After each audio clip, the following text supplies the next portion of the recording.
નમસ્કાર દર્શક મિત્રો, ચેનલ પર ન્યૂઝમાં આપ સૌનું હાર્દિક સ્વાગત છે। સમાચાર મળી રહ્યા છે કે 10 દિવસના પૂજા અર્ચના બાદ માતા શામાનો ભાવભીનો વિદાય ભક્તો દ્વારા આપવામાં આવી હતી। ભક્તોએ ખૂબ જ હર્ષોલ્લાસથી માતાજીને પોતાના ઘરમાં સ્થાપના કરીને 10 દિવસ ઉપવાસ કરીને સવાર સાંજ આરતી થાળ અને પોતાની આસ્થા પ્રમાણે માતાજીના ગુણગાન ગાયા હતા। જ્યારે માતાજીના વિસર્જનની વાત કરીએ તો ભક્તો દ્વારા વિસર્જન કરવા માટેના કૃત્રિમ તળાવ કોર્પોરેશન દ્વારા જે બનાવવામાં આવ્યા હતા તે તળાવમાં કોઈ પણ જાતની સુવિધાઓ જોવા મળી ન હતી। વડોદરા મહાનગરપાલિકા દ્વારા જે ક્રેનો મૂકવામાં આવી હતી તે ક્રેનો દ્વારા અનેક મૂર્તિઓ ખંડિત થઈ હતી, જેને કારણે ભક્તોમાં ભારે રોષ જોવા મળ્યો હતો। કૃત્રિમ તળાવમાં પાણી વધારે ન હોવાને કારણે તેમજ તળાવની સાઇઝ ખૂબ જ નાની હોવાને કારણે મા દશામાની પ્રતિમાઓ એકબીજા ઉપર જોવા મળી હતી।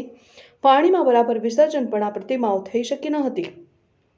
દયાનું સાગર મા દશામાં રીઝે તો લોકોને લહેર કરાવે અને ખીજે તો ખેદાન મેદાન કરે, તેવામાં મા દશામાં આ ભ્રષ્ટ અધિકારીઓ અને ભ્રષ્ટ નેતાઓનું કીર્તિ જુએ છે તે હવે જોવાનું રહ્યું, કારણ કે માતાજી ખૂબ જ નારાજ જોવા મળ્યા હતા।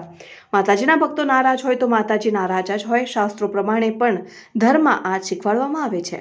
ભગવાન ત્યારે રાજી થાય છે જ્યારે તેનો ભક્ત રાજી હોય છે। હવે જોવાનું એ રહેશે કે વડોદરા મહાનગરપાલિકામાં બેઠેલા આ ભ્રષ્ટ કોર્પોરેશન અધિકારીઓ અને ભ્રષ્ટ નેતાઓને માતાજી કેવી રીતે લીલા લહેર કરાવે છે। જય મા દશામાં સૌનું કલ્યાણ કરજો। Reporter Yogendra Barot, Janarpan news.